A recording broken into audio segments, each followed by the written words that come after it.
15 years gone now, and I can still see her clear as day. That fierce young woman riding past my porch this morning, hair streaming behind her like a dark banner, sitting that paint horse like she was born to it. Rebecca Morrison Rollins, heading out to check the north pasture before the heat sets in. Her daughter Catherine rode beside her, just 13, but already showing that same wild grace her mama has. My granddaughter Emma watched them disappear over the rise. She's 16, full of questions about everything. "Grandmother," she said, settling into the chair beside mine, "who is that woman, really?" I poured us both coffee from the pot I keep warm on the porch rail. The morning was cool still, autumn coming on gentle across the Arizona territory. Good time for stories. "That's a question worth answering," I told her, "but it's not a short answer." Emma pulled her shawl tighter. "I've got time." I studied her face. Earnest, honest, ready to hear truth even if it's hard. That's when you know someone's ready for a real story. "You ask who Rebecca is," I said, "but that's not where the story starts. It starts with who she was, and who saw her when nobody else could." Emma leaned forward. "Tell me." So I did. I told her about the summer of 1884, the summer Clint Rollins rode into Red Valley for fence wire and came home with a girl the whole territory called untamable. The summer everything changed for all of us. "I was standing right here in this kitchen," I began, settling into the memory like an old coat.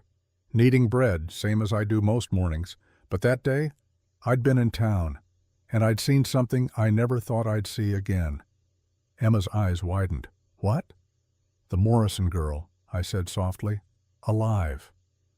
The heat that August afternoon pressed down on Red Valley like the hand of an angry god. It was the kind of heat that made smart folks stay indoors. The kind that shimmered up from the main street in waves, turning distant buildings into wavering mirages.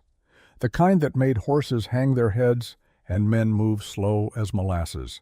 But that day, the whole town gathered near the sheriff's office anyway. I'd come to town for supplies, flour, sugar, salt for the ranch.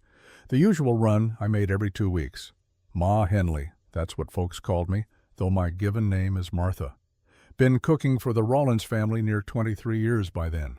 Raised Clint from a boy after his parents passed.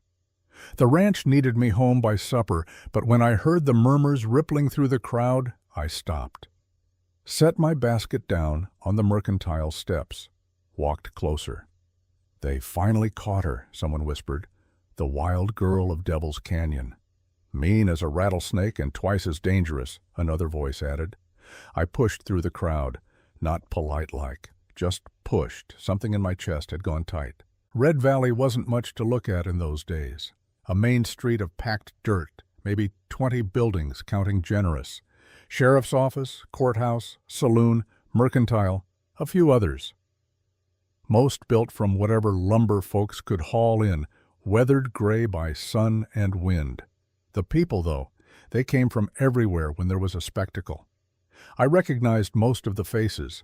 Ranchers I'd known for years, townswomen I bought eggs from, working men who drank at the saloon on Saturday nights. All of them pressed close now, hungry for whatever drama was about to unfold. Some looked curious. Some looked eager. A few looked uncomfortable, like they knew they shouldn't be there, but couldn't make themselves leave. That's the thing about frontier justice. It draws people the way a fire draws moths. Sheriff Dutch Holland stood on the office steps, sweating through his vest. He was a good enough man, Dutch. Tried to keep the peace without getting anyone killed. But he had that look about him now, the look of a man doing something he didn't quite believe in because the law said he had to. "Settle down, folks," Dutch called out. His voice carried, but it lacked conviction. "This is legal and proper under territorial statute." A few people muttered, most just waited. I found a spot near the side of the crowd where I could see. The sun beat down on my shoulders, sweat trickled down my back under my work dress. I should have left right then. Should have collected my supplies and headed home. But I didn't, because I'd heard the name they were whispering. Morrison. And I'd known the Morrisons. Clint Rollins stood at the very edge of the crowd, apart from everyone else the way he usually was. I spotted him easy. Hard to miss a man like Clint. Tall, broad-shouldered, weathered by 36 years of frontier life. He wore his hat pulled low like always, shadowing eyes the color of cold steel. He hadn't planned on stopping in town long, I knew. Just needed fencing wire and salt blocks for the cattle. Clint wasn't one for socializing. He'd bury himself in work from dawn to dark, speak when spoken to, and keep his own counsel the rest of the time. Been that way since he buried his sister Catherine 2 years back. But something had stopped him, same as it stopped me. The crowd, the murmurs, the wrongness of it all. I watched him, watching the sheriff's office door. His jaw was set tight. His hands hung loose at his sides, but I knew Clint's tells. The slight tension in his shoulders, the way he'd gone completely still. He was paying attention. Clint had that quality about him, quiet, but not weak. The kind of man who could gentle a wild horse or face down 3 armed men with equal calm. He'd been tempered by loss the way iron gets tempered by fire, came out harder, stronger, but also careful with his strength. His parents had built the Rollins spread with their own hands. Good people, both of them, died of fever within a month of each other in 1882. Then Catherine went the same way not 6 months later, despite everything Clint tried. 16 years old, bright as summer, gone. After that, Clint had changed. Became quieter, more distant. He ran the ranch well enough, treated his hands fair, kept his word. But the light had gone out of him. I'd watched him withdraw into himself day by day. Watched him visit those 3 graves every Sunday without fail. Watched him carry grief like a stone in his chest. And I'd wondered if he'd ever find his way back to living instead of just surviving. Now he stood in that crowd, hat shadowing his face, waiting like everyone else. For what? I wasn't sure yet. But I had a feeling we were all about to find out. "Bring her out," someone in the crowd shouted. The sheriff's office door opened. 2 deputies came through first. Then they dragged her into the sunlight. The crowd gasped. Some stepped back. Others leaned forward. I went completely still. Lord have mercy. It was her. The girl was maybe 22, 23 years old. Hard to tell exactly. Suffering ages people, but I'd know those features anywhere. The shape of her face, the set of her jaw. Emily Morrison's daughter, little Rebecca. I'd last seen her when she was 4 years old at a church picnic. Sweet child.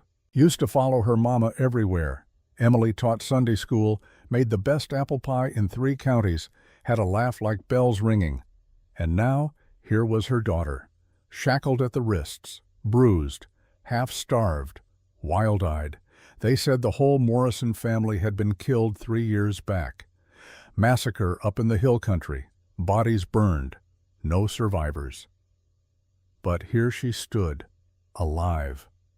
My hand went to my mouth. I wanted to cry out, wanted to push through the crowd and gather that girl in my arms, Emily's baby, alive after all this time, but I couldn't move, could only stare. She looked half feral, half angel.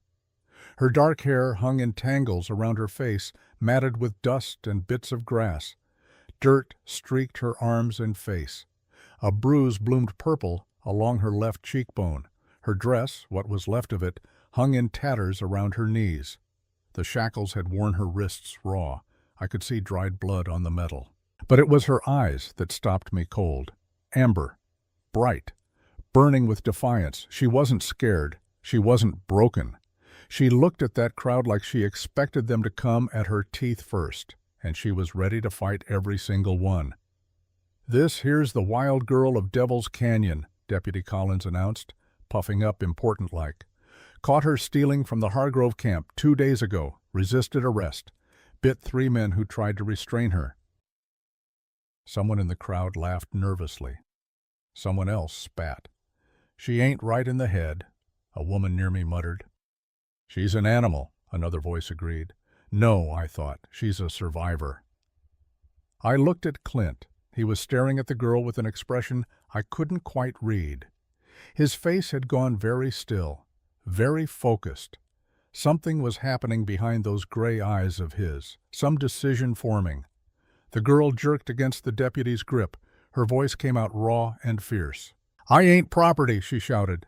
"Touch me again, and I'll tear your throat out." The crowd rippled with shock, with fascination, with something darker. Dutch Holland cleared his throat, looking miserable. "Town council's decided she's too dangerous to keep in our jail," he said.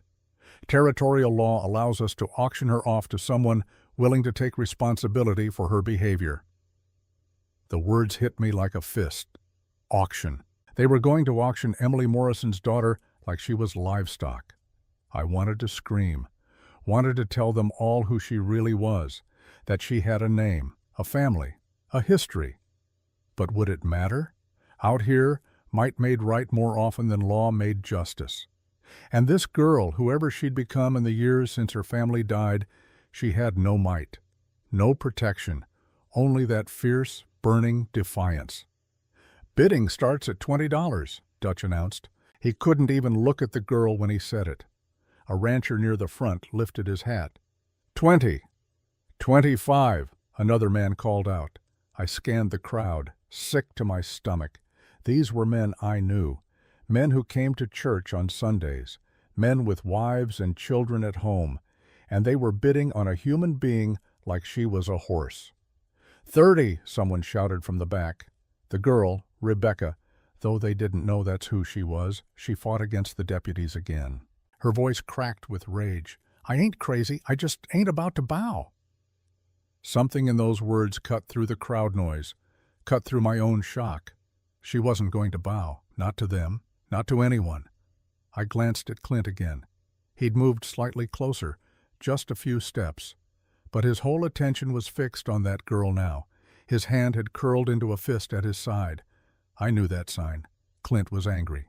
Deep down, cold angry. Then another man pushed through to the front of the crowd. Lyle Hargrove. My stomach turned over. Hargrove owned the big spread east of town. More land than he could work, more cattle than he could count, more money than he deserved.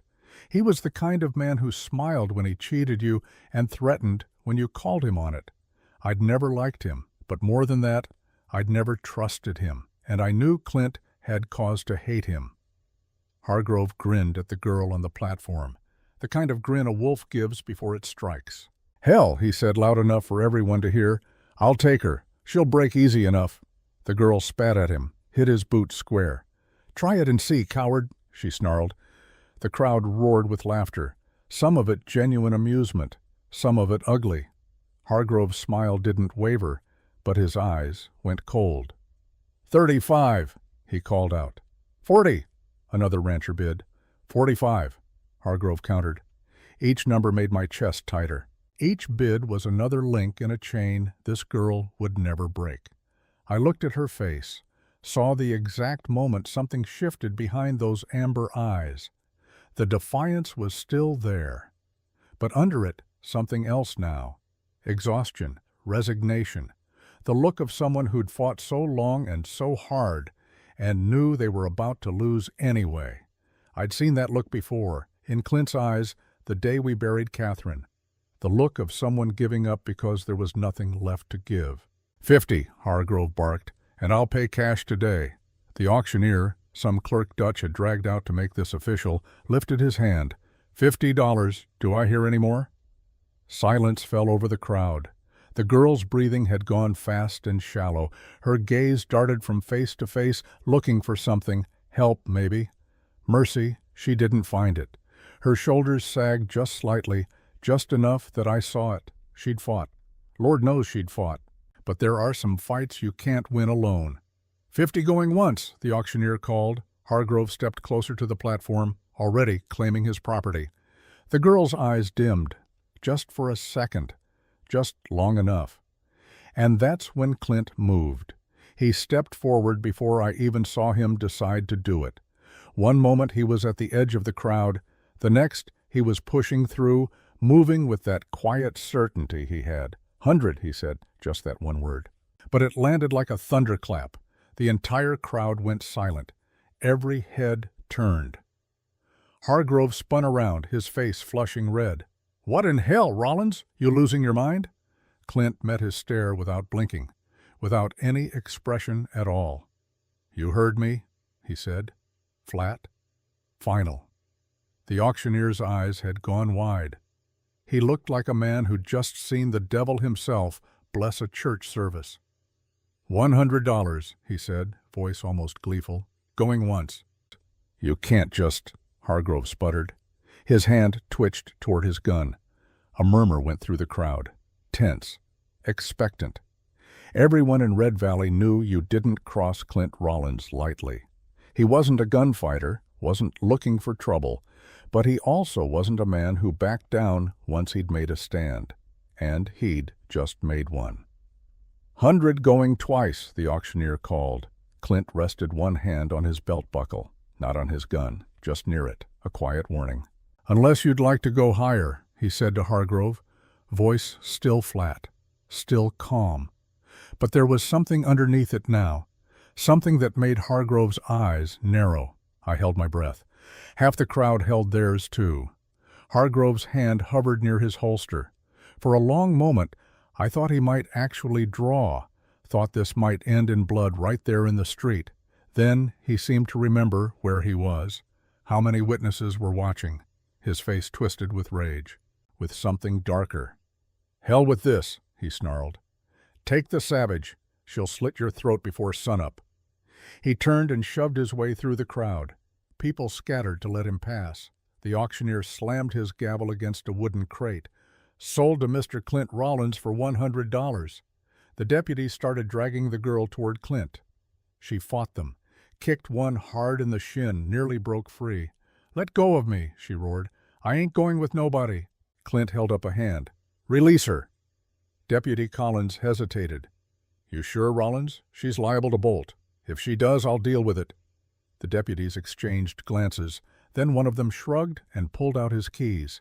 The shackles came off with a sharp click. The girl jerked away instantly. Stumbled back a few steps, breathing hard. Her eyes darted like a cornered animal's, looking for an exit, looking for a weapon, looking for anything except mercy, because she clearly didn't expect to find it. Clint didn't move toward her, didn't reach for her, didn't try to touch her at all. He just stood there, quiet, patient. Then he asked one simple question, "What's your name?" The girl stared at him, suspicion written all over her face. "Why?" she shot back. "So you can own it too?" "No," Clint said. "So I know what to call the woman I just saved from hell." Something flickered across her face. Surprise. Confusion. Maybe the faintest hint of hope, though she tried to hide it. She swallowed hard. When she spoke again, her voice came out barely above a whisper. "Riley." Not Rebecca. Riley. She'd buried her real name along with her family, I realized. Became someone else. Someone who could survive what Rebecca Morrison couldn't have. Clint tipped his hat, a gesture of respect, like she was a lady at a church social instead of a half-wild girl in chains. "All right, Riley," he said. "You can come with me, or you can stay here with every man who just tried to buy you." He let that sink in, let her see the truth of it. Every face in that crowd, every man who'd bid on her like property, every person who'd watched and done nothing. And then there was Clint, who'd paid $100 not to own her, but to get her away from them. Riley looked at the crowd, looked back at Clint. Her chin came up, that defiance still burning bright. But this time she made a choice. She stepped toward him, not behind him, not like a possession following its owner, beside him. And that's how they walked out of Red Valley, side by side. The wild girl no man could tame, and the quiet rancher who'd just changed both their lives forever. I watched them go with tears in my eyes. Emily Morrison's daughter, alive. And Clint Rollins, carrying grief like stones for 2 years, had just done something I never expected. He'd saved someone, not because he wanted to own her, not because he expected gratitude, because he'd made a promise once to his dying mother to help people who were suffering when no one else would, because he'd seen someone worth saving, even if she didn't believe it yet. I picked up my basket, gathered my supplies quick as I could. Then I headed for the ranch. Clint would be bringing that girl home. And when he did, she'd need food, clean clothes, medicine for those wrists. She'd need someone who knew how to gentle wounded things without breaking them further. She'd need someone who remembered her mother's apple pie and her Sunday school teachings. She'd need to know she wasn't alone anymore. I drove that wagon faster than I'd driven in years. The supplies rattled in the back. The sun beat down fierce and unforgiving. But all I could think about was getting home, getting ready, because Clint Rollins was bringing Emily Morrison's lost daughter back from the grave. And I'd be damned if I'd let that girl think she was still dead. The bread could wait. The ranch work could wait. What mattered now was making sure that when Rebecca, walked through my kitchen door, she'd smell coffee and cornbread and safety. She'd see a face that remembered her family with love. She'd know, maybe for the first time in 3 years, that she'd found her way home. I urged the horses faster. The ranch appeared on the horizon. And I started planning. Food, bandages, the spare room, Catherine's old room, where the light came in soft through lace curtains. A place where a wild girl could finally rest. A place where Rebecca Morrison could start remembering who she used to be. Behind me, Red Valley disappeared in dust. Ahead of me, everything was about to change, and I couldn't wait to see it. The ride out of Red Valley was quiet at first. Not the peaceful kind of quiet, the heavy kind. The kind that sits between two people who don't know each other yet and aren't sure they want to. I wasn't there for the journey itself. Clint told me about it later, piece by piece, the way he told most things, slow, careful, like he was handling something fragile. But I know my Clint, knew how he'd approach a wounded thing. So when I tell you what happened on that dusty trail between Red Valley and home, I'm telling you truth as sure as if I'd been riding alongside them.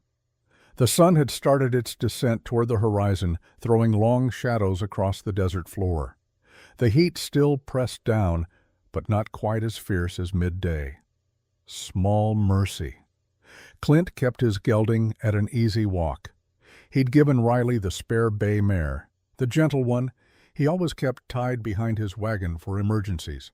She rode it well. Too well for someone who'd supposedly lived wild for years. That should have told him something right there. But Clint, he was never one to make assumptions out loud. Riley sat that horse like she expected an attack from every direction at once. Her shoulders stayed tight.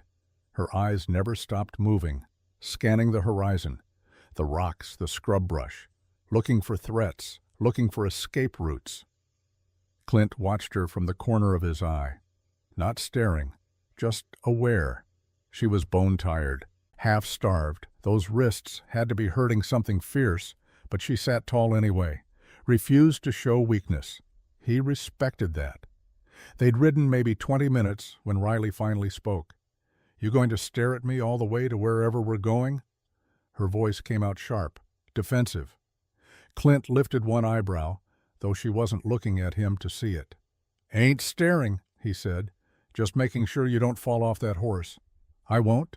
You will if you pass out." "I said I won't." Her voice shook just a little on the last word, just enough for someone paying attention to hear. Clint nudged his gelding slightly closer. Not too close, just enough to be within easy talking distance. "We'll camp soon," he said. Riley stiffened. "Why, so you can tie me up while I sleep?" Clint was quiet for a moment. Then he said, calm as still water, "If I wanted to control you, I wouldn't have paid $100 to get you out of that pit." She glared at him then, really looked at him for the first time since they'd left town. "Then why did you?" The question came out like an accusation, like she was daring him to lie. Clint didn't answer right away. He took his time, guiding his horse around a rocky patch on the trail. The sky overhead had started shifting from blue to that deep purple that comes just before dark. When he finally spoke, his voice was quieter than before. "Because I saw a person worth saving." "Even if you don't believe it yet," Riley scoffed, turned away sharp. "You don't know nothing about me." "I know enough." She looked at him again. Something flickered across her face. Not quite trust. Not even close. But maybe the tiniest crack in her armor. Like the word had struck someplace tender, and she didn't know how to defend against it. They rode in silence after that. Clint found the camping spot just as full dark settled over the territory. An old cottonwood tree beside a shallow creek, the same place he always stopped on long trips to town. Water for the horses, shade for sleeping, good sight lines in case of trouble. He dismounted first, moved slow and deliberate, making sure she could see every motion. No surprises. Riley stayed mounted. Her knuckles were white on the reins. "This where you kill me?" she asked, half serious, half daring him to lie about it. Clint stopped mid-step, looked at her direct. "If I wanted to harm you, Riley, Red Valley would have let me. Nobody there would have lifted a finger to stop it." The honest truth of it hit harder than a shout would have. Her shoulders dropped just slightly.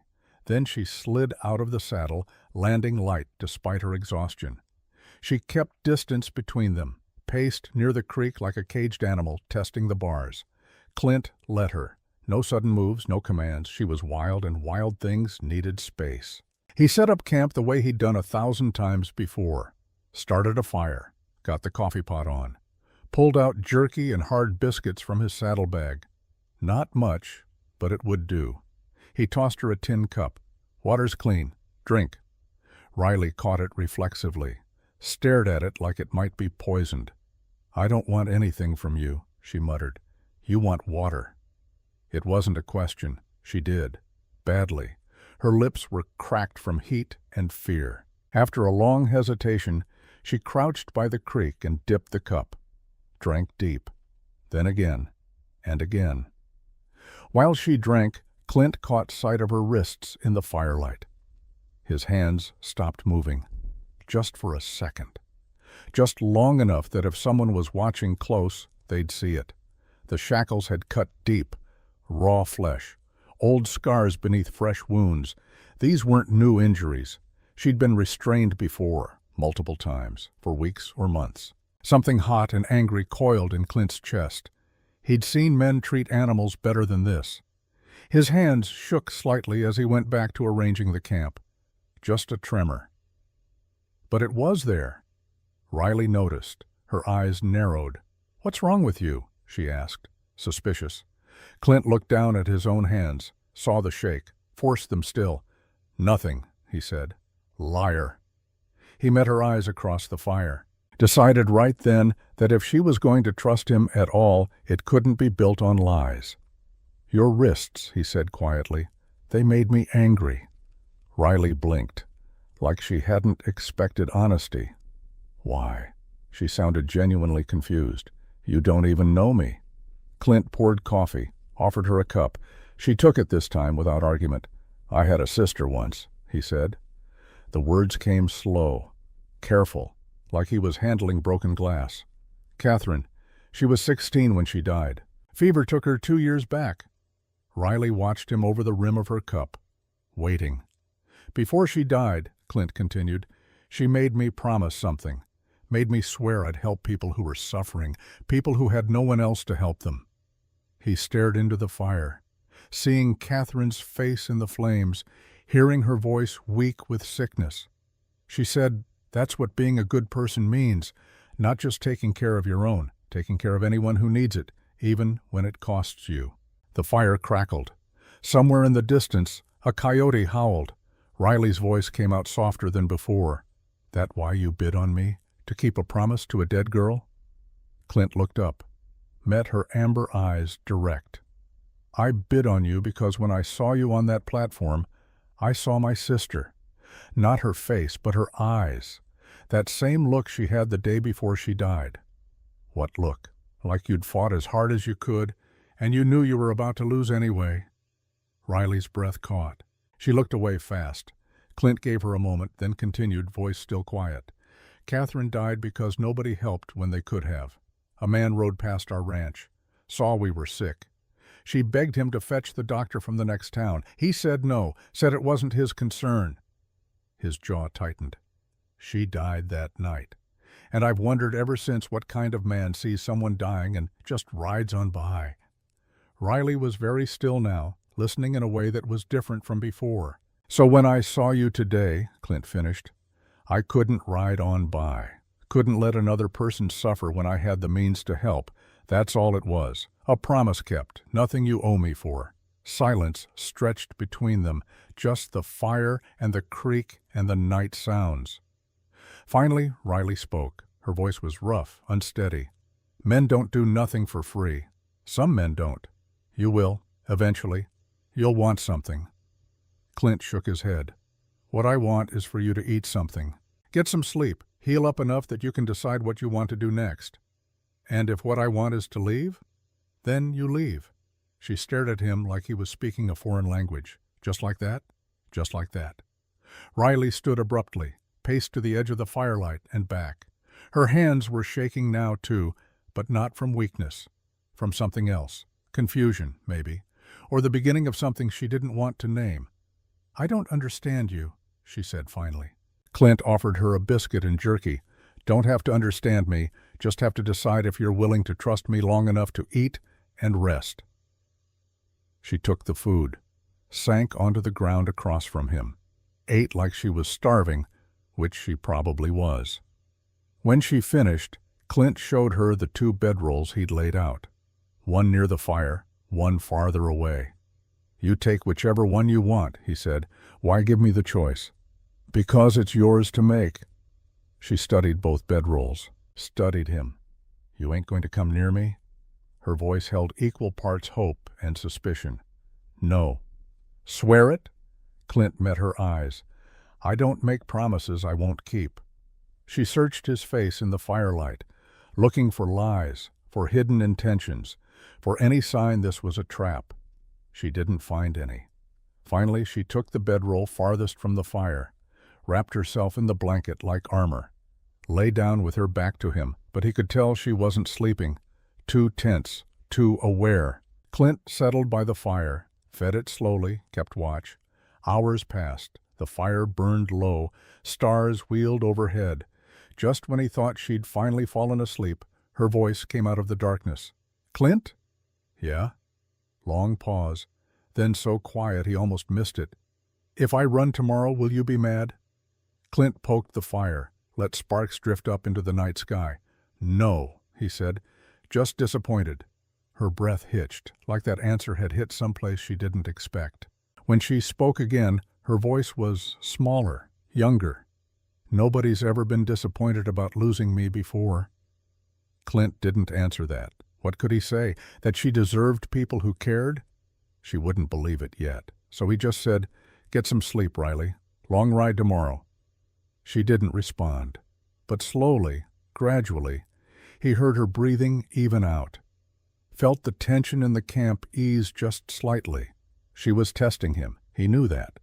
Pretending to sleep while watching to see if he'd approach, if he'd try something. So he stayed right where he was, kept his distance, proved with silence what words couldn't. By the time the false dawn started graying the eastern sky, Riley had finally, truly, fallen asleep. And Clint sat watch, thinking about promises made to the dead and chances given to the living. When we saw them coming up the road the next day, I was ready. The bread was baked. Coffee was hot. Clean clothes were laid out in Catherine's old room. I'd boiled water for washing and prepared bandages and salve for those wrists. Everything a body could need to start feeling human again. I stood on the porch, wiping flour from my hands, watching them approach. 2 riders, moving slow. Clint on his gelding, steady as always. And beside him, the girl, Riley. Though I knew her real name now, and it burned in my chest to keep it secret. Rebecca Morrison, Emily's daughter. Alive. They dismounted in the yard. Tom and Jesse emerged from the barn, both of them stopping short when they saw Riley. Tom's eyes narrowed. Jesse's went wide. "Boss," Tom said slowly, "you're back early." His gaze slid to Riley, took in her torn dress, her tangled hair, her defensive posture.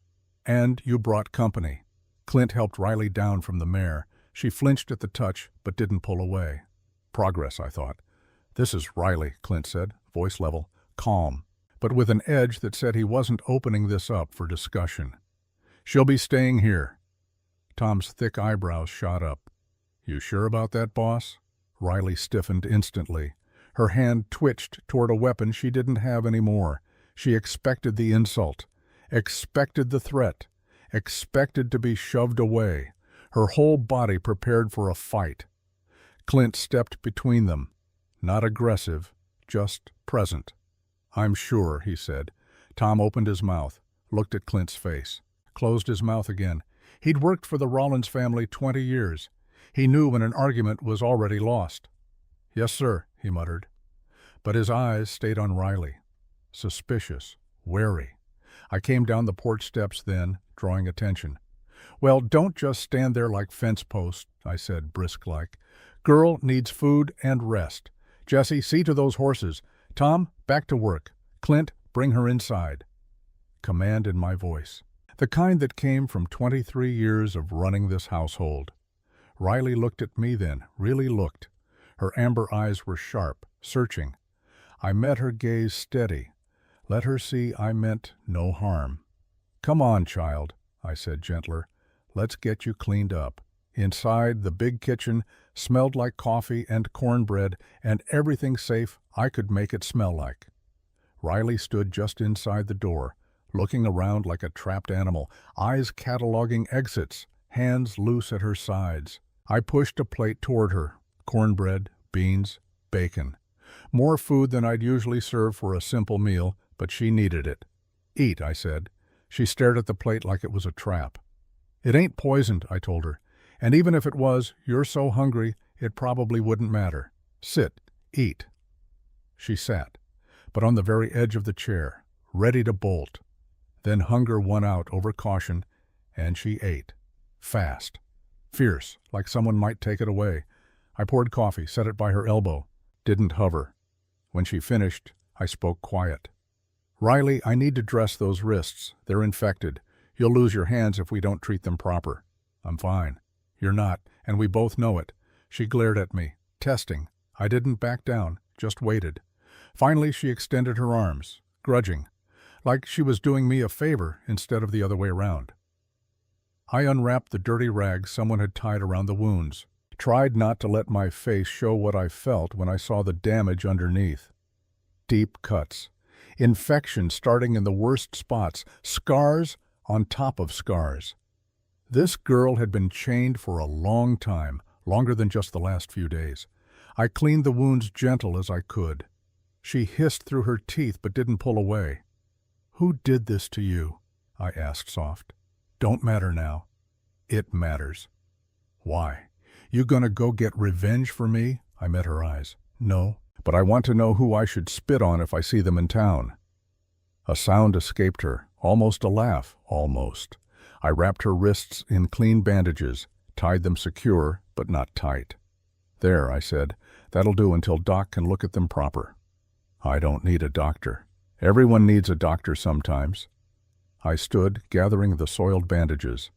"Now, you want a bath, or you want to sleep first?" Riley's eyes narrowed. "Why do you care?" "Because someone should. You don't even know me." I turned to look at her then, really look at her, and I made a decision. Right or wrong, I couldn't keep this secret. "I knew your mother," I said quietly.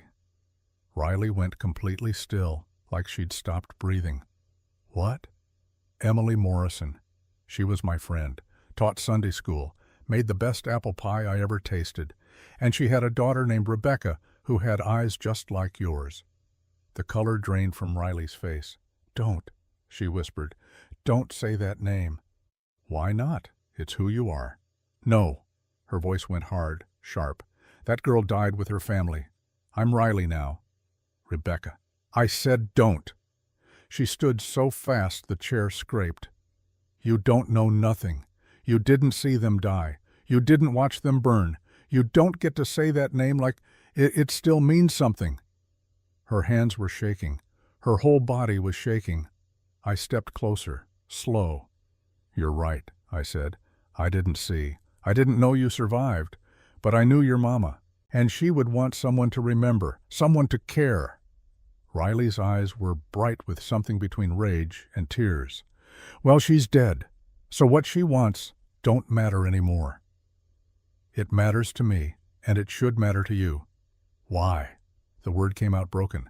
Because you're here, you survived, and that means something. Riley turned away, pressed her hands against the table like she needed something solid to hold on to. I can't, she said so quietly I almost missed it. I can't be her. That girl, she was soft, gentle. She believed people were good. She's gone. Only Riley's left now. I moved to stand beside her, not touching, just near.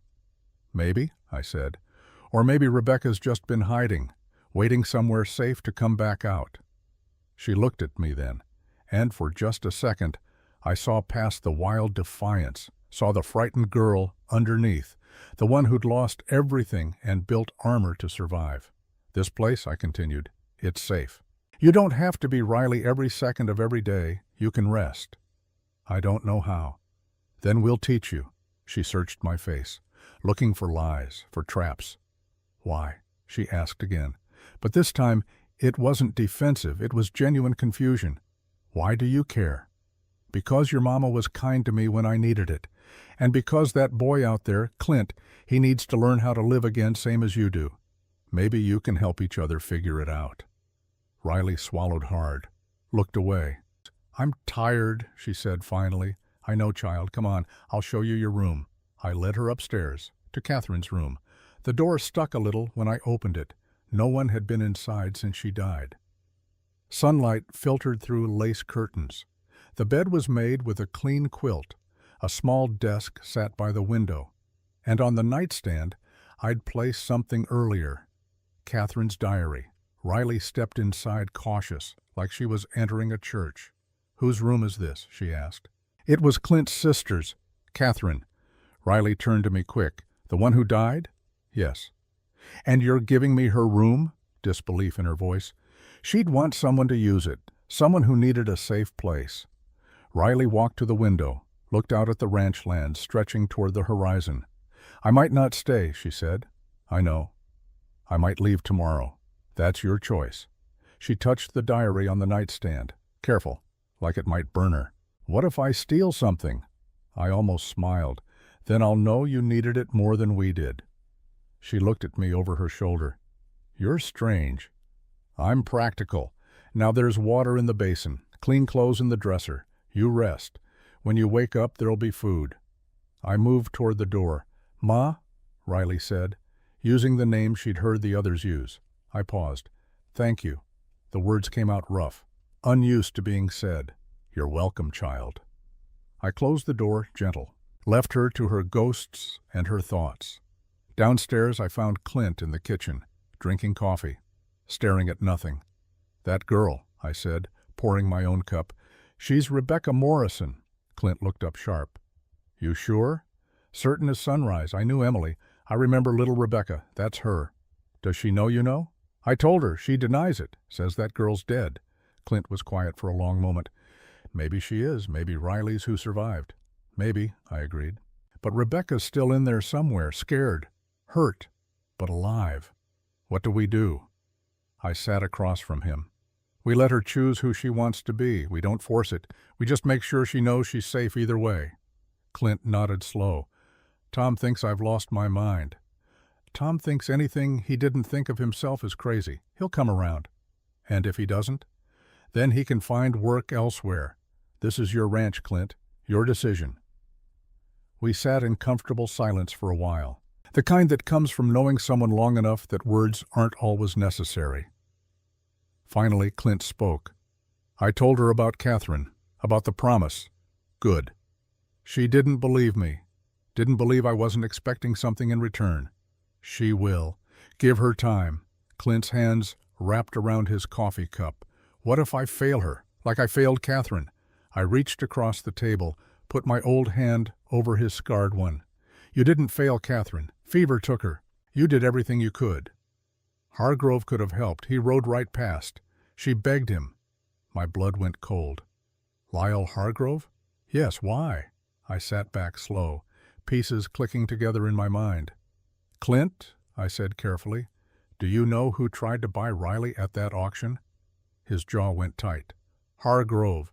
And do you know whose land borders his to the south? No. Morrison land. 640 acres. Water rights, grazing land. I watched his face.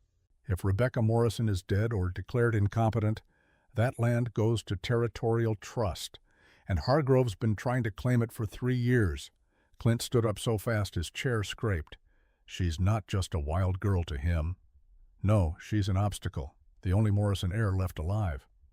That's why he wanted her at the auction. If he owned her, controlled her, he could declare her incompetent, take the land legal-like. Clint's face had gone hard, cold, the way it got when he was truly angry. He killed her family for land, he said. Not a question. I don't know for certain, but 3 years ago the Morrisons died in a massacre. Officially, it was blamed on raiders, but there were never any arrests, never any real investigation. And Rebecca survived. Somehow. And he's been trying to finish the job ever since. We looked at each other, understanding passing between us. This wasn't over. Hargrove wouldn't just let this go. He'd come for her. We need to tell her, Clint said. Not yet. She's barely holding together as it is. Let her get steady on her feet first. And when Hargrove comes, I stood, straightened my apron. Then we make sure he knows she's not alone anymore. She's got us. She's got this ranch. And we don't give up our own. Clint nodded once, firm. I'll talk to Tom. Make sure he understands. Good. I'll keep an eye on the girl. Make sure she doesn't run before she's ready. We both knew the real fight was just beginning. But for now, for today, we'd given one lost soul a safe place to land. That would have to be enough. Riley slept through the afternoon and into the evening. When she finally came down for supper, she'd washed her face and changed into the clean clothes I'd left. They were Catherine's. Too big in some places, too small in others. But clean. Her hair was still tangled, but less so. She'd tried to braid it. The attempt was lopsided but genuine. Small steps. She sat at the table, ate the stew I'd made, didn't talk much. Tom and Jessie were there too. Tom still watching her, with suspicion. Jessie stealing glances with something like curiosity. Riley, Clint said during a lull, tomorrow, if you're feeling up to it, I could show you around the ranch proper. Let you get your bearings. She looked at him wary. Why? So you know where everything is, where the horses are kept, where the supplies are, where the boundaries run. In case I decide to steal something and run, in case you decide to stay and want to know your way around. Tom snorted into his stew. Riley shot him a glare. You got something to say? She challenged. Tom met her eyes. Just wondering how long before you prove me right. About what? About you being more trouble than you're worth. Riley's hands clenched. I ain't asked to be here. Your boss dragged me here. Saved you, more like. I didn't need saving. That why you were in chains? Tom, Clint said. Quiet, but with weight. That's enough. Tom set his spoon down. Boss, I gotta speak plain. This girl's dangerous, wild. You bring her here, you're putting all of us at risk. Risk of what exactly? Her stealing? Running off with the horses? Bringing trouble down on us? Riley stood up fast. I'm right here. You want to talk about me like I'm not even human. At least do it when I can't hear you. She turned and walked out. The kitchen door slammed behind her. Jessie winced. That went well. I shook my head at Tom. You're a damn fool sometimes. You know that? I'm being realistic, Ma. No, you're being scared. There's a difference. Tom's face colored. I ain't scared of some slip of a girl. Then act like it. Give her a chance to prove herself before you condemn her. Clint stood. Tom, walk with me. It wasn't a request. They went outside. I watched through the window as they stood by the barn. Clint talking low. Tom listening with his arms crossed. Whatever Clint said, it took a while, but by the end, Tom's shoulders had dropped. He nodded once, grudging but real. When they came back in, Tom looked at me. I'll give her a week, he said. See what she does with it. That's all I'm asking. Later, when everyone had gone to bed, I went looking for Riley. Found her in the barn, sitting in an empty stall, knees drawn up, staring at nothing. Mind if I join you? I asked. She shrugged. I settled down beside her, my old bones protesting the hard ground. But I managed. "Tom's not a bad man," I said after a while. "Just set in his ways. He thinks I'm going to rob you blind. He thinks you're going to get hurt and it'll hurt Clint. He's protective of this family." Riley looked at me sidelong. "I ain't family." "Not yet. But you could be." She shook her head. "I don't know how to be family. Don't remember how. It's not something you remember. It's something you practice. You do it every day until it feels natural again." We sat in silence. The horses shifted in their stalls. Somewhere an owl called. "Ma," Riley said finally, "that diary. In the room. Catherine's?" "Yeah, you left it there on purpose." "I did." "Why?" I chose my words careful. "Because I thought you might like to know who slept in that room before you, and because Catherine was a good soul. If you read her words, you might see what kind of people we are here." Riley was quiet for a long time. Then she said, so soft I almost missed it, "I read the first page." "And?" "She wrote about wanting to help people, about how the best thing a person can do is make someone else's burden lighter. She believed that with her whole heart. She sounds like my mama." Riley's voice cracked on the last word. I put my arm around her thin shoulders. She went rigid at first, then slowly she leaned just slightly into the touch. "I think they would have been friends," I said. "Catherine and your mama, maybe." We sat like that until the moon rose high enough to throw silver light through the barn slats. Then Riley spoke again, stronger this time. "Ma, I want to work, earn my keep." "You don't have to." "I do. I need to. I can't just take and give nothing back." I studied her face in the moonlight, saw the pride there, the need to prove herself. "All right," I said, "you work if that's what you need, but you rest too, and you let us help when you need it." "I don't need help. Everyone needs help sometimes, child. That's not weakness. That's being human." She didn't argue, but she didn't agree either. Small steps, I reminded myself, small steps toward healing. We went back to the house together. Riley went to her room. I heard the door close soft behind her, and I stood in the hallway, saying a prayer for Emily Morrison's lost daughter, asking for strength for all of us, because I had a feeling the easy part was over. The real test was still coming. The days that followed had a rhythm to them, not peaceful exactly, more like the careful dance between a wild thing and the people trying to show it was safe. 2 steps forward, 1 step back. Progress measured in breaths, not miles. Riley worked from dawn until her body gave out. And I mean worked. That girl threw herself into every task like she was trying to prove something, maybe to us, maybe to herself. She hauled feed sacks that made Jesse grunt with effort. She mended fence in the blazing sun without complaint. She gentle broke a skittish colt in half the time Tom said it would take. And she did it all with that fierce, burning determination that said she'd die before she'd be thought weak. Jesse watched her with something like awe. Tom watched with grudging respect that he tried to hide. Clint watched with concern he thought he was hiding but wasn't, and I watched them all, keeping the household running, making sure that girl ate enough and didn't work herself into the grave. It was the second Sunday she was with us when things shifted. Sunday morning came clear and bright, the kind of day that made you grateful to be alive despite everything the world threw at you. I was in the kitchen making breakfast when I noticed Clint wasn't at the table. "He's gone to the cemetery," Jesse said, coming in for coffee. "Does it every Sunday morning, talks to his folks." Riley had been sitting quiet in the corner, mending a bridle. Her head came up at that. "Cemetery?" she asked. "Family plot," I told her. "Up on the hill behind the house. His parents and sister are buried there." Something flickered across Riley's face. Curiosity, maybe, or recognition of grief that matched her own. She set down the bridle, stood. "I'll be back," she said, and walked out before I could ask where she was going. Jesse and I exchanged glances. "Should we?" he started. "No," I said, "let her be." Riley told me later what happened at the cemetery, not in so many words.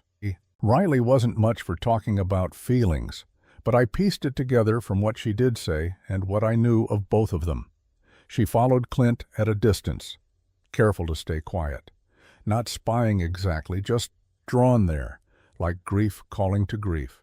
The cemetery sat on a small rise under a cottonwood tree. 3 graves, 3 simple wooden crosses, fresh wildflowers on each one, replaced every week. Clint stood there, hat in hand, speaking to the dead the way some folks speak to the living. Riley couldn't hear the words at first, but as she crept closer, his voice carried. "Found someone who needed help, Katie," he was saying, "like you would have wanted me to. She's fierce, scared, won't let anyone close. But she's trying. I can see her trying." He paused, like he was listening to an answer only he could hear. "I know you'd tell me to be patient. You always were the patient one. I'm doing my best, but I don't know if my best is good enough. Don't know if I can give her what she needs." Riley stepped on a twig. The snap echoed in the quiet morning. Clint turned, saw her standing there at the edge of the cemetery. For a moment neither of them moved. Then Clint did something that surprised them both. "Come on if you're coming," he said. Not angry, not dismissive, just inviting. Riley hesitated, then walked forward slow, like approaching a spooked horse. She stopped a few feet from the graves, read the names carved into the wood. Thomas Rollins, Margaret Rollins, Catherine Rollins. "Your family," she said quietly. "Yes." "How'd they die?" "Fever. Took my father first, then my mother 3 weeks later. Catherine fought it for 5 days, but in the end—" He didn't finish, didn't need to. Riley looked at the middle grave. Catherine's. The flowers there were fresh picked this morning. Wildflowers from the creek bed. Yellow and purple and white. "You bring her flowers every week?" Riley asked. "Every Sunday." "Why?" Clint was quiet for a moment. "Because she loved wildflowers, and because it's the only thing I can still do for her." Riley understood that. The need to do something, anything, for the dead you couldn't save. "How long ago?" she asked. 2 years, 2 months, 19 days.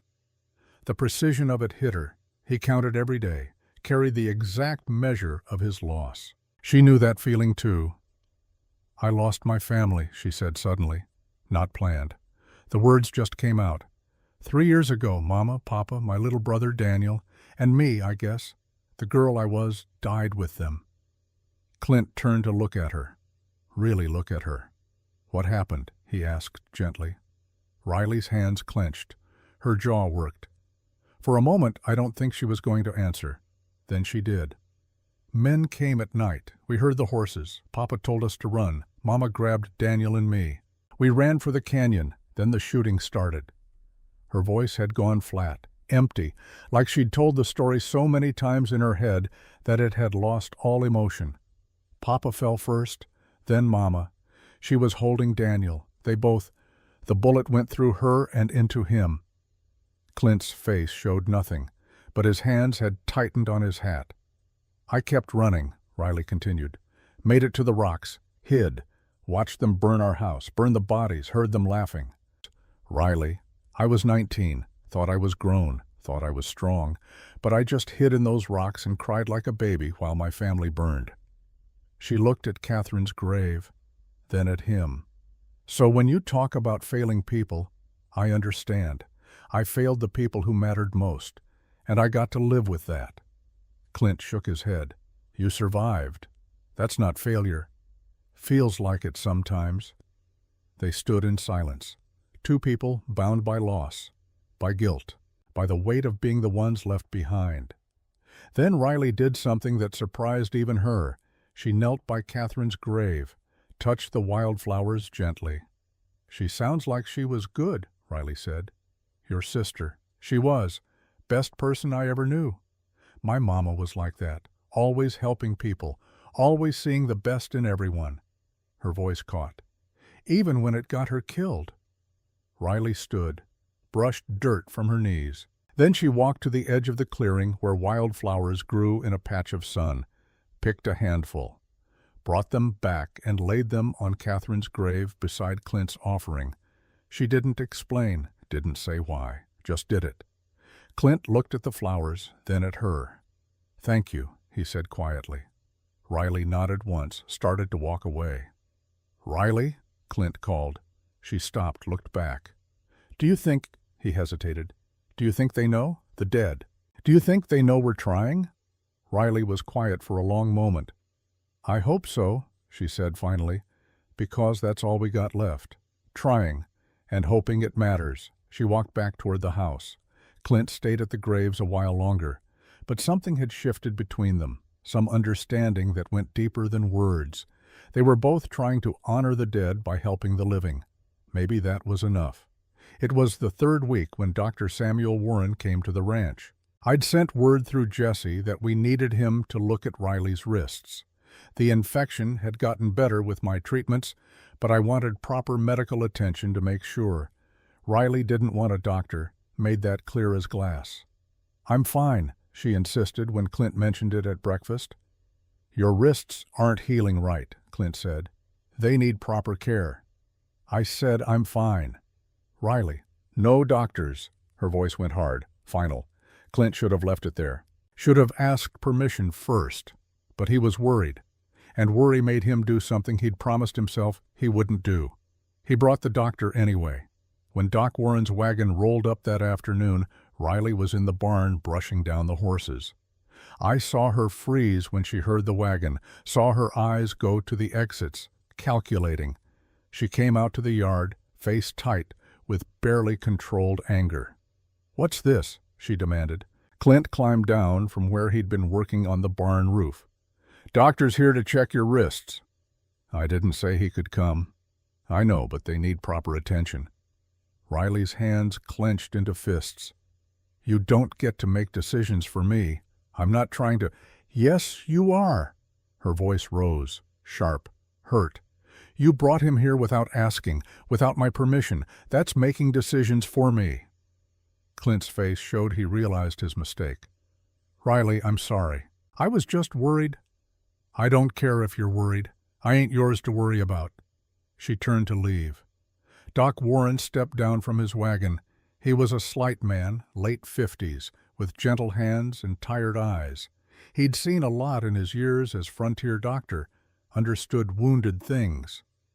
"Miss," he said quietly, "I won't examine you if you don't want me to, but I would like to talk, just talk, if you'll allow it." Riley stopped, looked at him wary. "Why?" she asked. "Because I've been a doctor 30 years. And I've learned to tell the difference between injuries that happened by accident and injuries that happened by cruelty. Your wrists, the way you move, the scars I can see even from here, those tell a story, and I'd like to hear it, not to judge, just to help." Something in his tone got through where Clint's worry hadn't. Riley stood there, tense as a drawn bow, for a long moment. Then she said, "Fine, but Ma stays in the room." "Of course." We went inside. I made coffee while Doc set up his medical bag on the kitchen table. Riley sat on the very edge of the chair, ready to bolt. "May I see your wrists?" Doc asked. After a hesitation, Riley extended her arms. I'd been changing the bandages every day, keeping them clean. But when Doc unwrapped them, even I winced. The healing was better than it had been, but the scarring underneath told a story of months, maybe years, of restraint. Doc's face tightened. Professional anger. Riley saw it. "Don't," she said sharply. "Don't what?" "Don't look at me like that, like I'm something broken you need to fix." Doc met her eyes. "I see a person who survived what should have killed her. That's not broken, miss. That's steel." Riley blinked, like she hadn't expected that. Doc examined her wrists carefully, then asked to check her ribs. "Why?" Riley asked, suspicious. "Because the way you breathe, the way you favor your left side, you've got old breaks that didn't heal right." She let him check. His face got grimmer. 3 ribs. Broken at different times. Healed crooked. When he was done, Doc cleaned and redressed the wrists. Left medicine and instructions with me. Then he and Clint stepped outside to talk. I watched through the window. Doc was speaking low, urgent. Clint's face had gone very still. Very dangerous. When they came back in, Clint's hands were shaking slightly. Riley noticed. "What's wrong with you?" she asked. "Nothing." "Liar." Clint looked at her, then decided like before that lies wouldn't build trust. "Doc told me how bad your injuries are, how long you were kept captive, how much you've survived." Riley stood. So it makes me angry. That someone did that to you, that you had to endure it alone. I'm alive, ain't I? That's all that matters." "It's not all that matters. Justice matters. Truth matters." "Justice?" Riley laughed, bitter. "There ain't no justice out here. Just whoever's strong enough to take what they want." Doc Warren spoke up then. "Miss Riley, there's something you should know." She turned to him. "What?" "About 2 years ago, I was called to this ranch. The Rollins family had taken sick. Fever. By the time I got here, Mr. and Mrs. Rollins had already passed. Catherine was still fighting." Riley's eyes cut to Clint. Back to Doc. "I did what I could," Doc continued. "But the fever was too advanced. If I'd gotten here sooner, maybe—" "What's this got to do with me?" Riley asked. Doc looked at Clint. "Should I tell her?" Clint nodded once, jaw tight. Doc turned back to Riley. "The day before Catherine died, a man rode past this ranch. She was well enough to walk out to the road. She begged him to ride for help, to fetch me from town faster. He refused, said it wasn't his concern." Riley went very still. "Who?" "Lyle Hargrove." The name hit the kitchen like a gunshot. Riley's face drained of color. "Hargrove? You know him?" Clint asked. "Know him?"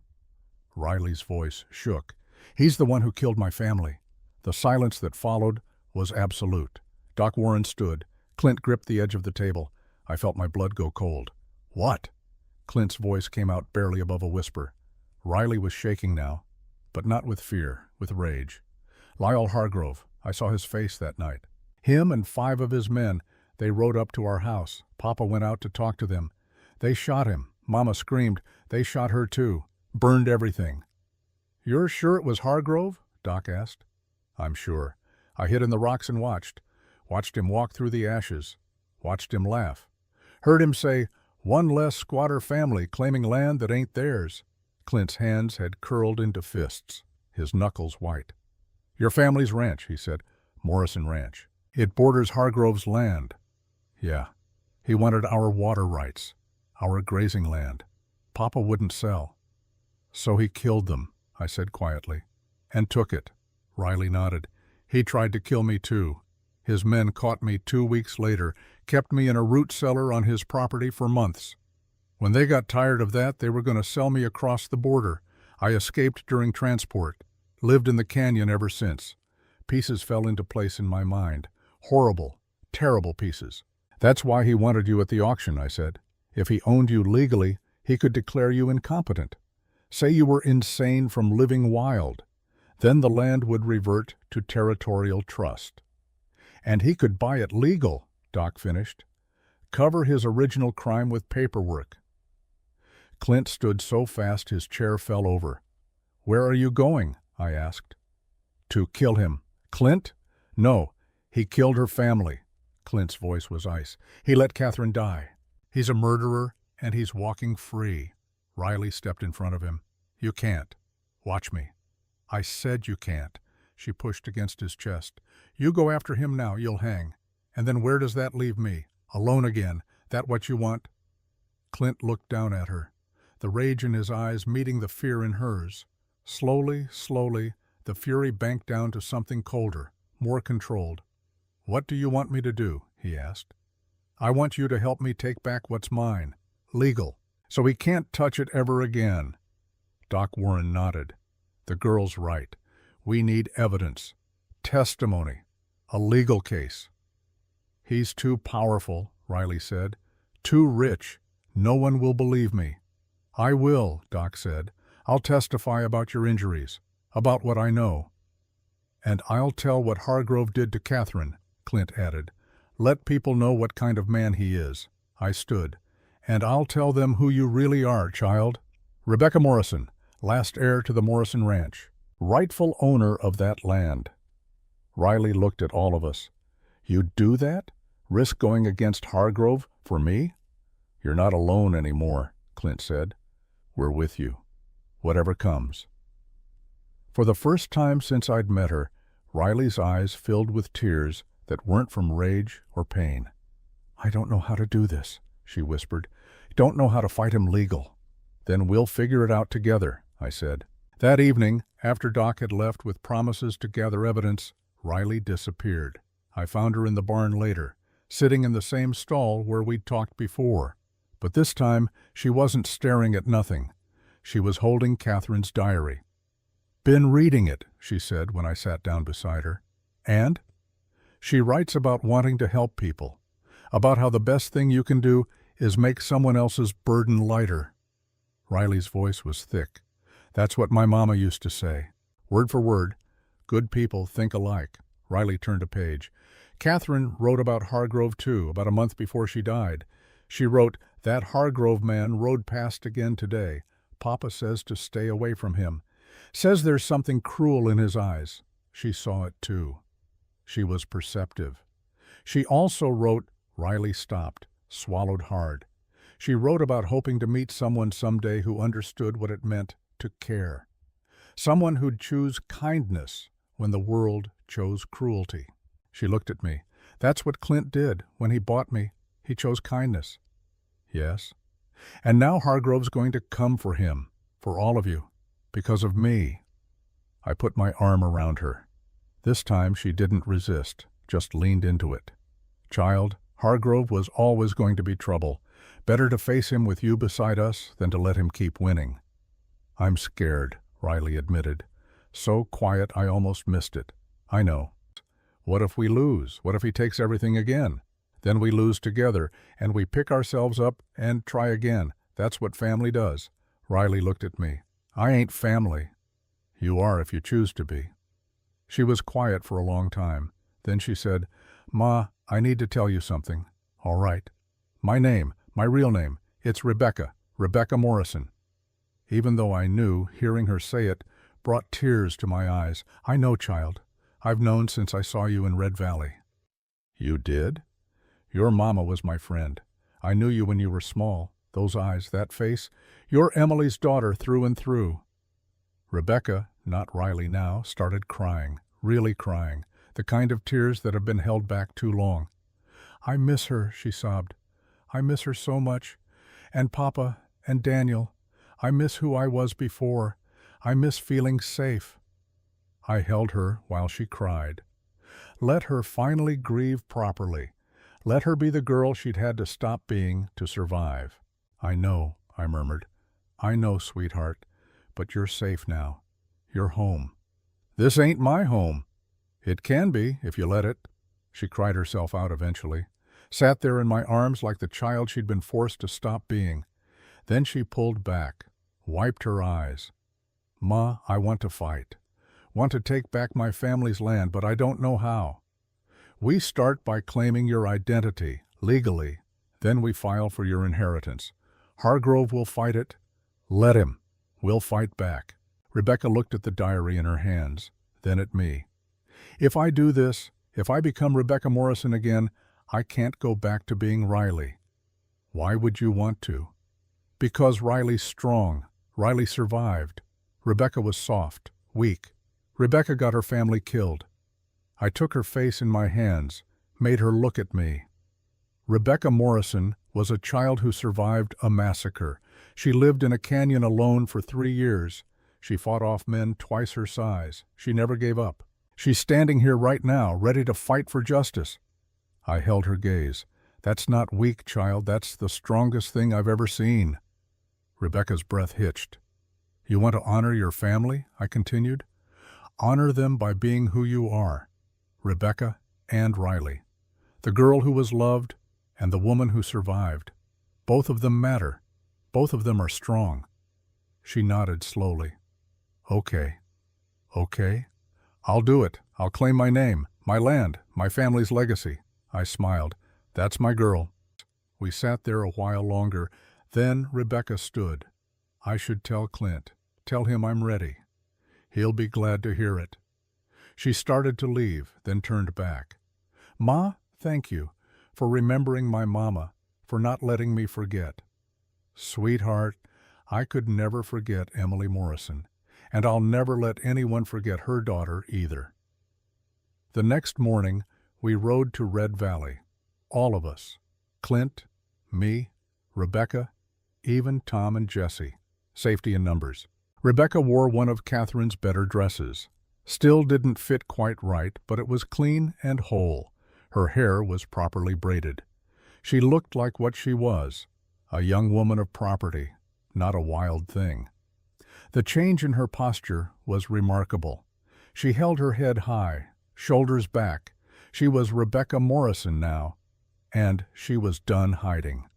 We went straight to the courthouse, the clerk's office. The clerk, a nervous man named Peters, looked up when we entered. "Help you folks?" Rebecca stepped forward. "I need to file an inheritance claim." Peters pulled out the proper forms. Name of deceased? Douglas Morrison and Emily Morrison. His pen stopped. He looked up sharp. "The Morrisons who died 3 years back?" "Yes." "Thought the whole family was killed." "Not all of them." Rebecca set a folded paper on the desk. "I'm Rebecca Morrison, their daughter, and I have the deed to prove it." Peters unfolded the deed, studied it. His eyes went wide. "This is... Where did you get this?" "It was my father's. I've kept it safe." "But you're the girl Rollins bought at auction last month." "He didn't buy me. He saved me, and now I'm claiming what's rightfully mine." Peters looked from the deed to Rebecca to Clint to me, clearly unsure what to do. "I'll need to verify this," he said finally, "and you'll need witnesses to confirm your identity." "I can confirm it," I said. "I knew Emily Morrison. Knew her daughter. This is Rebecca." "That won't be enough. You're not impartial." "Then I'll testify," a voice said from the doorway. We all turned. Widow Sarah Shaw stood there, dressed in her customary black silver hair in a neat bun. She was 60 years old and commanded respect in Red Valley like few others. She walked into the office, looked at Rebecca closely, her eyes filled with tears. "Lord have mercy," she whispered. "Emily's child." Rebecca stood very still. "You knew my mother? Knew her?" "She was my dearest friend." Sarah's voice shook. "I was at your christening. Held you when you were hours old. You have your mother's eyes. I'd know them anywhere." She turned to Peters. "This is Rebecca Morrison. I swear it on my life." Peters swallowed hard. "Mrs. Shaw, are you certain?" "Absolutely certain. That is Emily and Douglas Morrison's daughter, the rightful heir to Morrison Ranch." Peters looked overwhelmed, but he couldn't ignore Sarah Shaw's testimony. "I'll file the claim," he said. "But there will need to be a formal hearing. The land's been in territorial trust for 3 years. There are complications." "What kind of complications?" Clint asked. Peters glanced toward the window. "Lyle Hargrove has filed a claim on the Morrison property. Says it was abandoned. He wants to purchase it from the territory." Rebecca's jaw tightened. "It wasn't abandoned. I'm the heir. It's mine." "I understand, miss. But Mr. Hargrove is a powerful man. He's not going to take this well. I don't care how he takes it." Sarah Shaw stepped beside Rebecca, put a hand on her shoulder. "This girl has every right to her family's property, and I'll stand beside her. So will half the women in this town who remember Emily Morrison." Peters nodded slowly. "I'll schedule a hearing 2 weeks from today. Judge Harrison will preside." "Thank you," Rebecca said. We left the courthouse. News was already spreading. I could see people whispering, pointing. The Morrison girl, alive, here to claim her inheritance. By nightfall, the whole territory would know. Hargrove found out within hours. I know because that evening, Tom came riding in hard. "Boss," he called to Clint, "we got trouble." We all came out to the yard. "Someone cut the north fence," Tom said. "Let about 50 head of cattle scatter into the canyon." Clint's face went hard. "When?" "Sometime this afternoon. Found boot prints, deliberately cut." "Hargrove," Rebecca said. "Probably," Clint agreed. "It's a message." "What kind of message?" "That he's not going to let this go, that we should back down while we can." Rebecca's hands clenched. "I ain't backing down." "I know. Neither am I." Over the next few days, the intimidation continued. Supplies denied at the mercantile. Mr. Hargrove says anyone who helps Rollins is an enemy. Jesse came back from town with a black eye. 3 of Hargrove's men jumped me, said to tell you to give up the girl or things get worse. Another fence cut. This time the water trough was smashed. Rebecca wanted to leave. I could see it in her eyes. The guilt, the fear that we'd all suffer because of her. But Clint wouldn't hear it. "You stay," he said firmly. "We don't surrender to bullies." Tom surprisingly agreed. "Boss is right. I ain't afraid of Hargrove." Jesse grinned despite his swollen eye. "I can still shoot." "I'm staying too." Rebecca looked at all of them, then at me. "You sure?" she asked. "This could get bad." "Child," I said, we're sure. You're one of us now, and we take care of our own."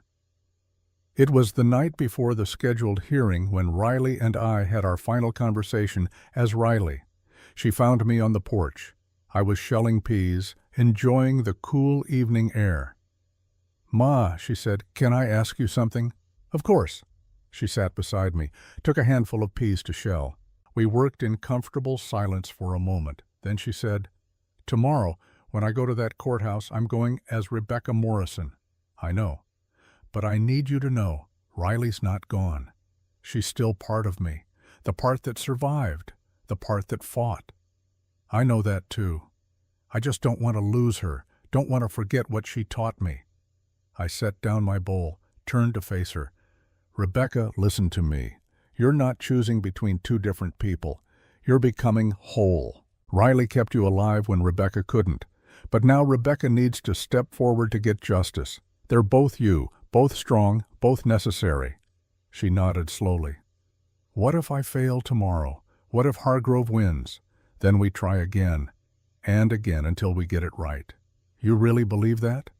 "I do." She was quiet for a moment. Then she said, "I read the rest of Catherine's diary."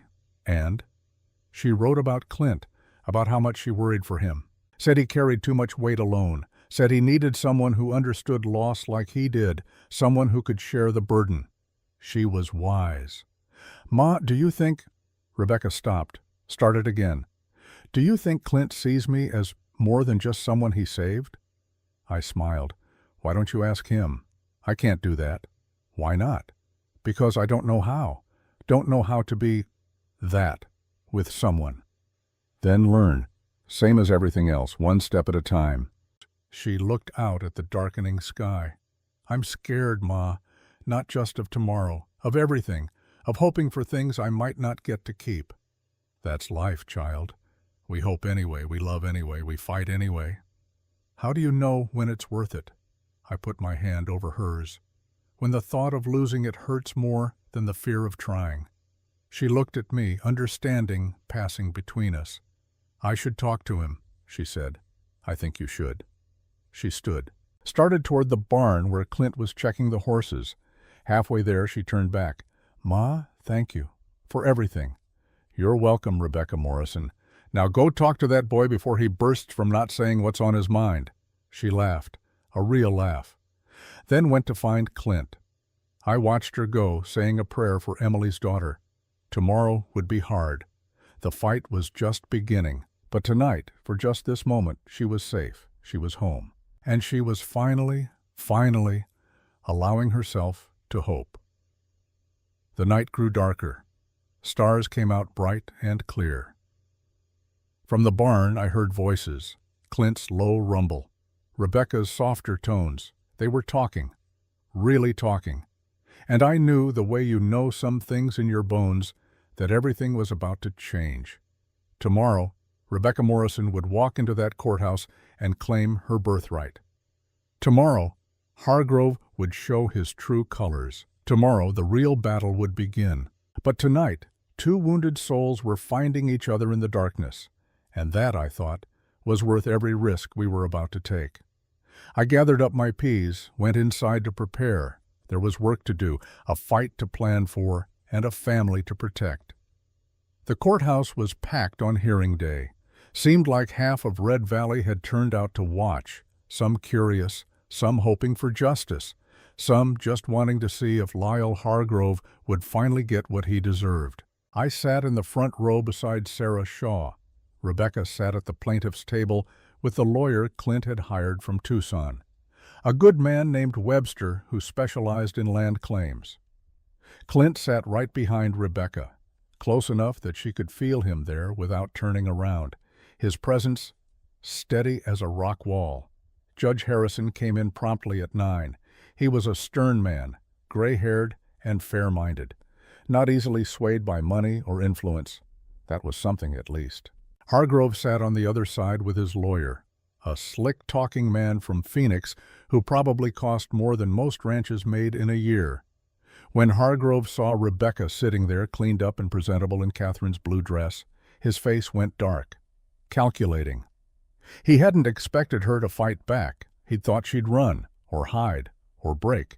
He didn't know Rebecca Morrison. The hearing started with Hargrove's lawyer making his case. Your Honor, my client has filed a legitimate claim on the Morrison property. The land has been abandoned for 3 years following the tragic death of the Morrison family. Under territorial law, abandoned property reverts to the territory after 2 years. Mr. Hargrove has followed proper procedures to purchase this land. Judge Harrison looked over his spectacles. And what of the claim that the Morrison heir is alive and present? Your Honor, this young woman has been living as a vagrant in Devil's Canyon. She was arrested for theft, sold at public auction for violent behavior. My client questions her mental competency to manage property. Rebecca's hands clenched under the table, but she kept her face calm, controlled. Webster stood. Your Honor, Miss Morrison was never actually arrested for theft. She was captured after escaping from captivity. As for her mental state, we have multiple witnesses who can attest to her complete competency. Then let's hear them, the judge said. Sarah Shaw testified first. She stood with the dignity of a queen, looked directly at the judge. I've known the Morrison family for 20 years. I was present when Rebecca was born. I knew her as a child. This woman before you is absolutely, without question, Emily and Douglas Morrison's daughter. How can you be certain after 3 years? Hargrove's lawyer challenged. Because she has her mother's eyes, her father's chin, and a birthmark on her left wrist that I saw when she was an infant, a small crescent moon shape. I'd know Rebecca Morrison anywhere. Rebecca held up her wrist. There, just above the scars, was exactly what Sarah described. A murmur went through the courtroom. Doc Warren testified next. I've examined Miss Morrison thoroughly. Her injuries are consistent with prolonged captivity and abuse, multiple old fractures, scar tissue from restraints. But mentally, she's as sound as anyone in this room, probably sounder than most, considering what she survived. Doctor, Hargrove's lawyer said smoothly, isn't it true that trauma can cause mental instability? It can, but I've seen no evidence of that in Miss Morrison. She's rational, intelligent, and fully capable of managing her affairs. Then it was Rebecca's turn. She stood, walked to the witness chair, sat with her back straight and her hands folded. Hargrove's lawyer circled like a vulture. Miss Morrison, is it true you lived in Devil's Canyon like an animal? I lived in Devil's Canyon, Rebecca said calmly. I survived the best way I could after my family was murdered. Murdered? You mean died in a raid? No, I mean murdered. By Lyle Hargrove and his men. The courtroom erupted. Judge Harrison banged his gavel. Order! Miss Morrison, that's a serious accusation. Rebecca looked directly at Hargrove. It's the truth. I was there. I saw him. Hargrove shot to his feet. She's lying. The girl's delusional. Mr. Hargrove, sit down, the judge ordered.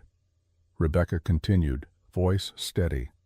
The night of August 14th, 1881, Lyle Hargrove and 5 of his men rode to our ranch. They shot my father, shot my mother while she was holding my little brother. Then they burned our house with the bodies inside. Why would my client do such a thing? The lawyer demanded. For our land, our water rights. He wanted what we had, and when my father wouldn't sell, he took it. Do you have any proof of this accusation? I have my testimony. I was there. I saw his face in the firelight. The testimony of a traumatized girl who admits to living in a canyon for 3 years, hardly reliable, Webster stood. Your Honor, I'd like to call Clint Rollins to the stand. Clint was sworn in. He sat in the witness chair, looking directly at the judge. Mr. Rollins, Webster said, tell us about your interaction with Lyle Hargrove in the summer of 1882. Clint's jaw tightened. My family took sick. Fever. My sister Catherine was dying. She saw Hargrove riding past our property, went to the road, begged him to fetch the doctor. He refused, said it wasn't his concern. She died that night. Gasps rippled through the courtroom. Mr. Hargrove, Webster said, turning, is this true? Hargrove's face had gone red. I don't recall every sick settler I pass. You don't recall a 16-year-old girl begging for help? It's not my responsibility to show basic human decency? Webster's voice cut sharp. To save a life when you could? Judge Harrison leaned forward. Mr. Hargrove, did you or did you not refuse to help the Rollins family? Hargrove's lawyer jumped in. Your Honor, this is irrelevant to the land claim. I disagree, the judge said. It speaks to character, and character matters when we're discussing whether this man should be allowed to profit from another family's death. Mr. Hargrove, answer the question. Hargrove stood slowly. His face was a mask of barely controlled rage. I didn't help the Rollins girl. I had business to attend to. That doesn't make me a murderer. No, Rebecca said, standing. Killing my family makes you a murderer. You have no proof. I have my eyes. I have my memory. I have the fact that you tried to keep me captive after the massacre, that you were going to sell me across the border to hide what you'd done. Lies. All lies. Doc Warren stood. Your Honor, I have testimony from a patient I treated 2 years ago, a man who worked for Hargrove. He was dying, gunshot wound. In his final hours, he confessed to being part of the Morrison massacre. Said Hargrove ordered it. Said Hargrove wanted the land. That's hearsay, Hargrove's lawyer shouted. It's a deathbed confession, Webster countered, admissible in territorial court. The judge sat back, considered. I've heard enough, he said finally. Miss Rebecca Morrison has proven her identity to my satisfaction. Multiple witnesses have confirmed her competency. The land claim is valid. He looked at Hargrove. As for the accusations of murder, I'm ordering the territorial marshal to investigate. If there's evidence, you'll stand trial. Hargrove's face went white with fury. Furthermore, the judge continued, the Morrison Ranch, all 640 acres, is hereby restored to its rightful owner, Rebecca Morrison. The gavel came down. Rebecca swayed.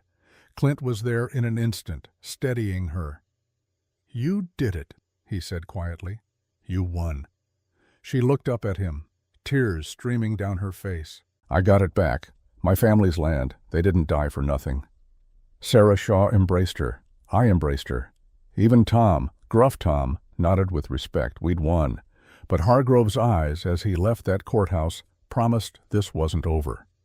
We celebrated quietly that night at the ranch. Tom broke out the whiskey he'd been saving. Jessie played harmonica. Sarah Shaw had brought a pie. Real celebration food. Rebecca sat at the head of the table, in the place of honor, looking dazed but hopeful. What happens now? She asked. Now, Clint said. We survey the land, see what needs rebuilding, make a plan. It's a lot of work for one person. Clint looked at her steady. Good thing you're not one person. You've got all of us. I can't ask you to. You're not asking. We're offering. Rebecca's eyes filled again. I don't know how to thank you. Then don't. Just let us help. Later, when the others had gone to bed, Rebecca and I sat on the porch. Ma, she said, I'm scared. Of what? Of losing this, of waking up and finding it was all a dream. I took her hand. It's real, child. The land is yours. The future is yours. You get to decide what comes next. What if I decide wrong? Then you learn and try again. That's all any of us can do. She was quiet for a long moment. Then she said, I want to rebuild the house on my family's land, make it a home again. That's a fine plan, but I don't want to live there alone. I smiled. Then don't. She looked at me. You think Clint would? I think Clint Rollins has been falling for you since the day he saw you fight back on that auction platform. I think he's just been waiting for you to be ready. I don't know if I know how to be that with someone. You'll learn, same as everything else. She nodded, stood. I should talk to him. I think you should. She found him in the barn. I know because she told me later in bits and pieces, the way precious things get told. Clint? Rebecca said, stepping into the barn. He was brushing down his gelding, looked up when she entered. Rebecca, you should be celebrating, resting. Can't rest. Too much in my head. He set down the brush, gave her his full attention. What's troubling you? She moved closer, careful, like approaching something fragile. I've been thinking about the ranch, my family's ranch. It's yours now, free and clear. I want to rebuild it, the house, the barn, everything. That's good. It should be lived on again. I was thinking, she stopped, started again. I was thinking maybe we could combine the properties. Rollins-Morrison spread, run it together. Clint went very still. Together? Equal partners. Your land, my land, our work. She met his eyes. If you want. Rebecca, are you sure? That's a big commitment. I know, but I trust you. You've never lied to me, never tried to control me. You just saw me, the real me, wild and scared and broken. And you didn't try to fix me, you just gave me space to fix myself. Clint's voice came out rough. You were never broken. I was. I am. But I'm healing. And part of that healing is learning to trust again, learning to let people in. She stepped closer. I want to let you in, Clint, if you'll have me. He reached out, took her hand gentle. I'd be honored. I don't know how to be a wife, don't know how to be soft or gentle or whatever men expect. I don't want soft or gentle. I want you, exactly as you are. Even the wild parts, especially the wild parts. She let out a breath she didn't know she'd been holding. Then yes, she said, let's build something together, a ranch, a life, a future. He pulled her close, held her careful, like she was precious. And for the first time in 3 years, Rebecca Morrison felt completely, utterly safe. But safety, as we all know, can be fleeting. 2 nights later, Jesse came running to the house. Boss, Tom, fire! We all rushed out. Orange light flickered from the direction of the north pasture. The hay barn, Clint said. Someone set the hay barn on fire. We ran, all of us, grabbed buckets, formed a line to the creek, but we were too late. The barn went up like kindling, too dry, too fast. And in the light of the flames I saw them. 5 riders, watching from the ridge, Hargrove and his men. Clint saw them too. His hand went to his gun. No, Rebecca said, grabbing his arm. That's what he wants, for you to draw on him. Then he can claim self-defense. He's burning our property, and we'll report it, legal, like we've been doing. The law moves too slow. Then we move faster, but we do it right. Tom and Jesse managed to save the surrounding buildings, but the hay barn was a total loss. $3,000 in hay. Gone. As dawn broke, the riders disappeared. But their message was clear. Hargrove wasn't done, not by a long shot. It came to a head 3 days later. We were working on the Morrison property, surveying what needed to be done, making plans. Rebecca stood where her family's house had been. Just the foundation stones remained. We'll build it back, Clint was saying. Better than before. That's when the riders appeared. 8 men this time, Hargrove leading them. They spread out in a line, blocking the road back to Rollins Ranch. That's far enough, Clint called out. Hargrove smiled. Cold. Cruel. This is still my land, Rollins. Court says different.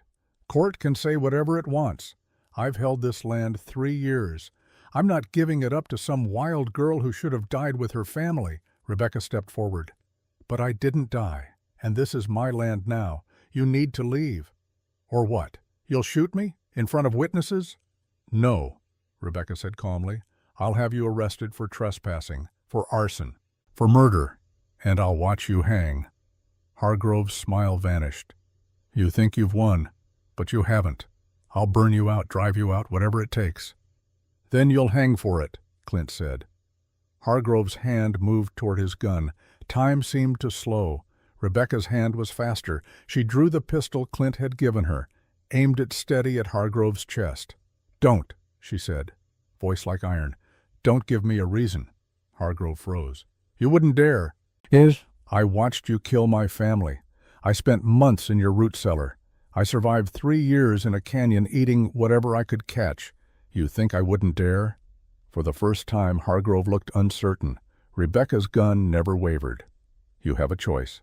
You can ride away and face the law, or you can draw and I'll kill you where you stand. Either way, you lose." "She's bluffing," one of Hargrove's men said. Rebecca shifted her aim. Put a bullet in the dirt 2 inches from his horse's hoof. The horse reared. The man nearly fell. "I don't bluff," Rebecca said. Hargrove's eyes narrowed. "This isn't over." "Yes," Rebecca said. "It is. You just don't know it yet." She didn't lower the gun until they rode away. When they were gone, her hand started shaking. But she didn't cry, didn't break. She holstered the gun and turned to Clint. "I need you to teach me to build," she said. "Teach me to raise a house, a barn, a life." Clint took her hands in his, steadied the trembling. "We'll build it together," he said. And they did. I'm sitting here on this porch now, 15 years later, watching the sun set over the Rollins Morrison Ranch. Emma's gone quiet beside me. She's been listening to the whole story, hardly breathing. "What happened to Hargrove?" she asks finally. "The territorial marshal found evidence," I tell her. 2 of his men turned on him, testified in exchange for lighter sentences. Hargrove was convicted of the Morrison murders, hung 6 months later. "And Rebecca?" I smile. "Rebecca and Clint married that spring, built a new house on the Morrison land, combined the ranches like they planned, had 2 beautiful children. Catherine and Thomas," Emma says. "I've met them. Named for the dead," I say, "to honor them, to remember them, to prove that love doesn't end just because life does." I see riders coming up the road. Rebecca and Catherine, back from checking the north pasture. They dismount in the yard. Rebecca moves with easy grace now, confident, strong, still fierce when she needs to be, but peaceful in a way that only comes from knowing you're truly home. Clint emerges from the barn. His hair's grayer now, face more lined. But when he looks at Rebecca, his eyes still hold the same quiet devotion they did that first day. She goes to him. He puts his arm around her shoulders. She leans into him. Equal, partners, side by side. "Did they live happily ever after?" Emma asks, the way young people ask, wanting fairy tales. I consider the question. "They lived," I say finally. "Some days were happy, some were hard. They fought, they struggled, they lost crops and cattle and sometimes their tempers, but they never lost each other. And that child is better than happily ever after. That's real." Rebecca sees us on the porch, waves. I wave back. "Come on," I tell Emma. "Let's get supper started. Whole family's coming tonight." We go into her, but through the window I can still see them. Clint and Rebecca. Standing in the yard they built together. On the land they fought for together. 2 people who'd lost everything and found each other in the ruins. 2 people who'd been so broken they didn't think they could heal. But they had. Not because someone fixed them, not because someone tamed them or controlled them or made them into something they weren't. They healed because someone saw them, truly saw them, scars and all, wild and wounded, strong and scared, and said, "You're enough, just as you are. You're enough. That wild girl no man could tame. She didn't need taming. She needed to know she was worth saving. And once she knew it, once she felt it in her bones, she became something even stronger than wild. She became free, free to choose, free to stay, free to love, free to build, free to be exactly who she was meant to be. And the quiet rancher who'd been so lost in grief he'd forgotten how to live, he learned that saving someone else can save yourself too. That keeping promises to the dead means living for the living. That love isn't about control or ownership or making someone into what you want them to be. It's about seeing who they are and standing beside them while they become more of it. That's the story I told Emma that autumn day. The story of how Rebecca Morrison came home. How Clint Rollins learned to live again. How a wild girl and a broken man built something worth fighting for. Not a fairy tale, something better, something real, something true. And as the sun sets over the land they've tended together for 15 years, as their children play in the yard where fear and grief once stood, as smoke rises from the chimney of the house they built with their own hands, I know that some stories don't end, they just keep growing, like wildflowers on graves, like hope in hard ground, like love that's earned, not given, like home.